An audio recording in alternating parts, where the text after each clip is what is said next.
What's up everybody, welcome back to the channel, welcome back to a brand new video. You join me today back in the Lynk&Co 01, which I have been enjoying quite a lot lately.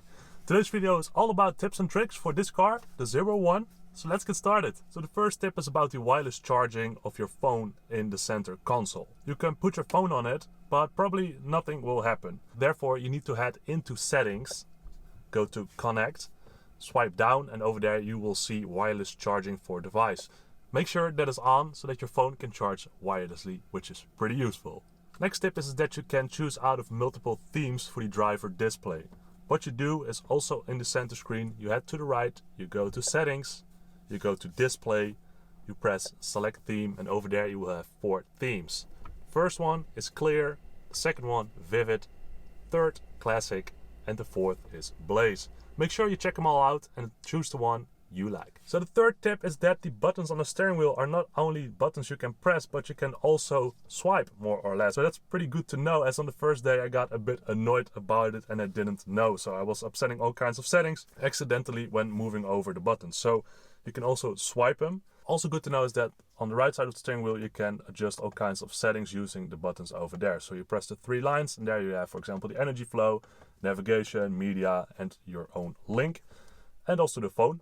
In there you can press, for example, once again the 3 lines, and you will see that there are more options behind that. So that's pretty useful. You can also adjust, for example, the trip meter in there. So the next tip is that you can adjust the brightness of the center console, and basically you can change it from the black interface to the white interface. Useful on very sunny days when, for example, the black is reflecting and you can't see all that, but also very useful if you are recording, hence why my system is on white right now. What you do is you swipe to the right, once again you go into settings, and over there on display you will see the bright mode, which you can enable or disable. Do note this only is available for the center screen, not for the driver's display. So next tip is about the voice assistant, as Frank, the current voice assistant of this car, isn't that useful yet. Let's say it's under development. Go Frank. You can also use Siri, Apple CarPlay's voice assistant, of course. What you do, you connect Apple CarPlay, if you have it of course, and then on the left on the steering wheel you see the voice assistant button. You press a couple of seconds and you will hear Siri wake up, who is always ready to assist you, of course. For now, that's a good alternative for Frank. So the next tip is for those heading into autumn and winter, or basically into more darker days where you could use a bit more light from time to time. When you arrive somewhere and you could use a little bit more light, you can use the coming home function of the car.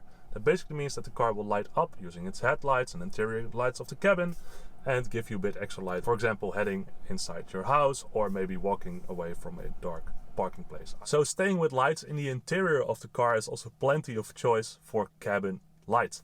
What you do is you head into settings, we press car, we head into interior lights, of course, and over there you can choose out of a million colors according to Link. I've got mine on blue at the moment, as I kind of like it with the exterior of the car as well. When standing still I got the high setting, when driving I got it on dimmed. And also pretty funny, I have the interactive lights effects turned on. That's very cool if you ask me. If you, for example, put the car in drive mode power, you will see that all the lights will turn red. And also the driver's display will, well, turn into a more reddish kind of style.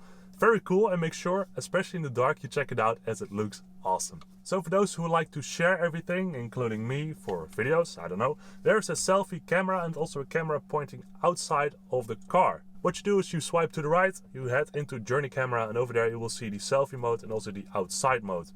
You can make a picture but also do a recording when you are having a nice karaoke, I don't know. So from time to time we need to clean that center screen, as well, you touch it all the time and you get fingerprints and swipes on it and all that. So very useful, if you press the media button in the center console for a couple of seconds, you will see on the center screen that it says press play, pause, button to return to the previous screen. Basically, you can clean the screen. For now, nothing will happen, and when you are done, you simply press the media button once again and you will return to the main display. So staying with the center console, you can adjust the screen to your own liking. It basically figures as a phone, so you press one of the apps and you will see that you can swipe them around, you can change them, you can delete them, and you can also add new widgets. Whatever you like, you can do it in the center console. So the final one is a pretty cool one, because similar to some Volvos, you can cool things in the glove box compartment. The compartment is connected to the AC system, hence it can cool. One requirement, the car needs to be running, of course. In the compartment there's an adjuster which you can open or close to adjust it to the perfect conditions for your belongings or chocolates, I don't know. So there we go, ladies and gentlemen. That are a couple of tips and tricks from my side for you from the Lynk&Co 01.